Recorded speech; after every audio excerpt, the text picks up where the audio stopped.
30th Sunday in Ordinary Time. A reading from the book of Sirach.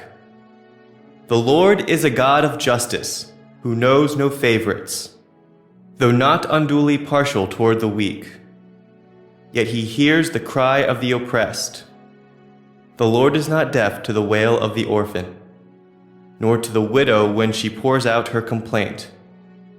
The one who serves God willingly is heard. His petition reaches the heavens. The prayer of the lowly pierces the clouds. It does not rest till it reaches its goal, nor will it withdraw till the Most High responds, judges justly, and affirms the right, and the Lord will not delay.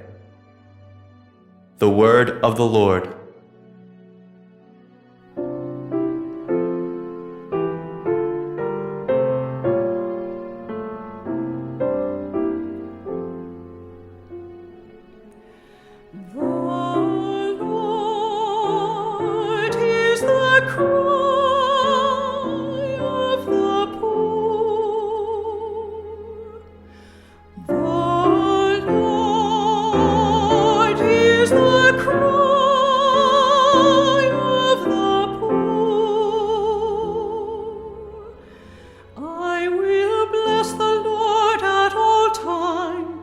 His praise shall be ever in my mouth. Let my soul glory in the Lord. The lowly will hear me and be glad.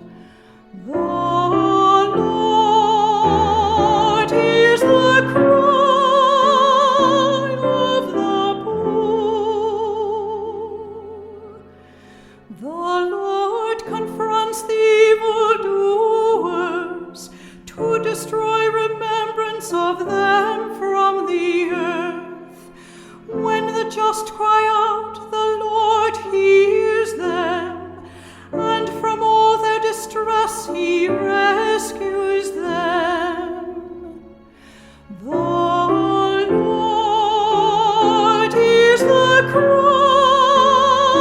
of the poor. The Lord is close to the broken-hearted, and those who are crushed in spirit he saves. The Lord redeems the lives of his servants. No one incurs guilt who takes refuge in him. The Lord is the cry of the poor.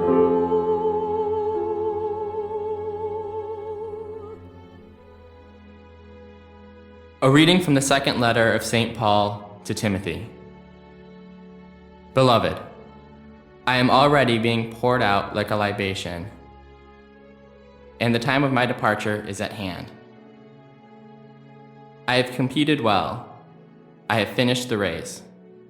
I have kept the faith. From now on, the crown of righteousness awaits me, which the Lord, the just judge, will award to me on that day, and not only to me, but to all who have longed for his appearance. At my first defense, no one appeared on my behalf, but everyone deserted me.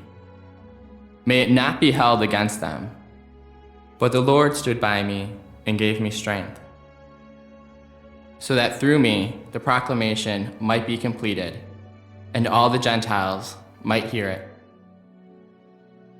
And I was rescued from the lion's mouth. The Lord will rescue me from every evil threat and will bring me safe to his heavenly kingdom. To him be glory forever and ever. Amen. The word of the Lord. A reading from the Holy Gospel according to Luke. Jesus addressed this parable to those who were convinced of their own righteousness and despised everyone else. Two people went up to the temple area to pray. One was a Pharisee and one was a tax collector. The Pharisee took up his position and spoke this prayer to himself. "O God, I thank you that I am not like the rest of humanity, greedy, dishonest, adulteress, or even like this tax collector. I fast twice a week, and I pay tithes on my whole income. But the tax collector stood off at a distance, and would not even raise his eyes to heaven, but beat his breast and prayed, O God, be merciful to me, a sinner. I tell you, the latter went home justified, not the former. For whoever exalts himself will be humbled, and the one who humbles himself will be exalted. The Gospel of the Lord. The first reading comes from Sirach 35, 12 to 14, and 16 to 18. The book of Sirach is a book of Jewish wisdom. It was written to show that Jewish wisdom was just as good as Greek wisdom, because it was written during the time after the reign of Alexander the Great, when Jewish culture, even in Israel, was heavily influenced by the Hellenistic culture that surrounded it. Well, in this passage we hear that God is a God of justice. He's going to protect the widow and the orphan, even if the officials that are supposed to do that fail in their responsibility. He listens to their prayers, and therefore He will raise them up. We hear about God listening in the Gospel, Luke 18, 9 to 14. Jesus tells a parable of a Pharisee and a publican, a sinner, who go to the temple and pray. The Pharisee brags in his holiness, in his fulfillment of religious responsibility, while the publican recognizes his sinfulness, doesn't even raise his face to the altar, and just asks for forgiveness. He is the one who will ultimately be justified, because he had humbled himself, while the Pharisee, who was self-righteous, couldn't be justified because he wouldn't even open up his heart to the grace that God was offering. He had become his own God. The second reading is from 2 Timothy 4, 6 to 8, and 16 to 18. 2 Timothy is one of the pastoral epistles, probably not written by Paul himself, but probably written by one of his disciples, and it's written as if it's Paul himself writing from imprisonment.